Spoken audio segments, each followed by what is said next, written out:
យើងតែងតែលើកគេនិយាយថាមនុស្សយើងសម័យនេះពិបាកពេលខ្លះស្គាល់មុខតែអត់ស្គាល់ចិត្តតែមានដឹងអត់ចាស់ជំនាន់មុនណាក៏បកកែបោកយើងដែរតើអរគ្នាឧទាហរណ៍គាត់ថាអីគេយើងញ៉ាំអីគេពងមាន់ពងទាចាំសបុកប្រយ័ត្នចាំសបុកក៏អត់បានទៅណាហើយមួយទៀតកុំ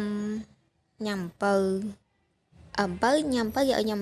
ចុងអំពៅហើយខ្ញុំញ៉ាំអស់ឡើង3 4បាច់អត់មានចេះហេតុទឹកអីអស់ហ្នឹងហើយសំខាន់រឿងពងទាពងមាន់នេះខ្ញុំញ៉ាំដែរខ្ញុំដើរឡើងជិត25ខេត្តក្រុងហើយខ្វះតែមួយកន្លែងឯងតែអត់បានទៅប្រទេសទៅច្រឡឹងប៉ុណ្ណឹងនឹងមានអីដែលថាមិនបានទៅណានោះហើយ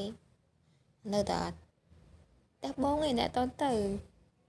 ផ្ទះម៉ាក់បងណាអត់បានទៅពេលខ្លះខ្ញុំគិតទៅរៀងគួរចិត្តដែរតែលើកុំនិយាយច្រើននេះបងប្អូនគ្នាអេសិននេះឃើញយើងច្បាច់តែមកតក់អីឃើញអត់តែមកតក់អីណាពេលប្រើឲ្យមុខរលោងឲ្យទុនមែនតែនហ្មងហើយប្រើអត់ខ្ញុំឆ្លាញ់ប្រដាក់ណាស់មែនតែនដោយសារពេលប្រើឲ្យមុខខ្ញុំ smooth ទុនរលោងហើយប្រើតែបន្តិចឯងគូថា the best ហ្មង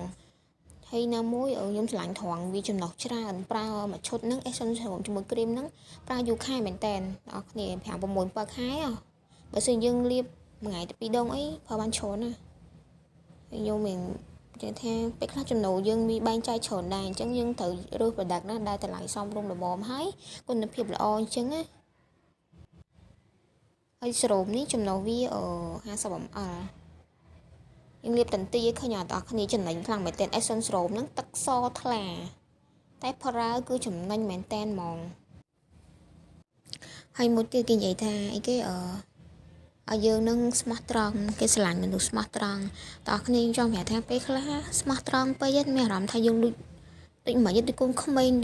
ដូចមនុស្សអត់ចេះបត់បែនណាបងប្អូនកែវភ្នែកតែគេមើលមកយើងវាដូចយើងនឹងពេលខ្លះភាពត្រង់ពេកដូចមើលទៅយើងខ្លះជាមនុស្សល្ងងខ្ញុំសម្រាប់ខ្ញុំគិតចឹងតែបងប្អូនគិតមិនដែរស្អីខ្ញុំគិតអញ្ចឹងហ្មងថាខ្ញុំមកពិភពលោកនឹងផ្លូវពីគេអវិជ្ជមានថាចុះប៉ុន្តែវាអញ្ចឹងមែនណាបងប្អូនតើយើងជួបមកយើងដឹងឥឡូវចូលដល់អានេះគ្រីមម្ដងគ្រីមនេះក៏ឆុំដែរ60 ml ដាក់តមកប៉ក់បន្តិចទេបងប្អូនហើយប្រើទៅគឺល្អហ្មងនិយាយទៅសម្រាប់ប្រដាប់ខ្ញុំមួយខ្ញុំអត់ចេះតែប្រើទេតែផលិតផលស្តង់ដាហើយវាធូរដែរអញ្ចឹងយើងដាក់តិចមកសាច់វាគឺបែបហ្នឹងហើយក្លិនឈ្ងុយក្លិនរបៀបផ្កាហើយ